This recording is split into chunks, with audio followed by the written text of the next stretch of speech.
Da domani ogni scuola avrà esattamente il panorama di chi ancora non ha il Green Pass rafforzato. Scatta l'obbligo vaccinale per docenti e personale scolastico.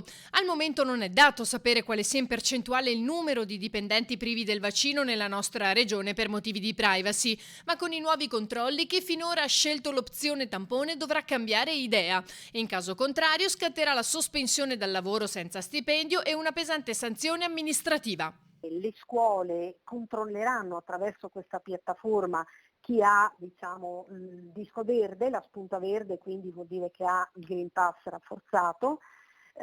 Si concentreranno su coloro che invece avranno la spunta rossa, quindi vuol dire che non sono in regola con questa nuova normativa, e da lì potranno chiedere, e assegnando 5 giorni di tempo a questi soggetti, quindi sia docenti che personale ATA, di mettersi in regola con la vaccinazione. Quindi nei 5 giorni deve essere effettuata la vaccinazione o comunque la prenotazione di un turno vaccinale che deve avvenire comunque nei 20 giorni successivi. Nel frattempo farà fede il Green Pass cui si accede tramite tampone. Quello che possiamo dire è che a livello nazionale il fatto che sia vaccinato oltre il 95% del personale significa che siamo sui 45.000, 50.000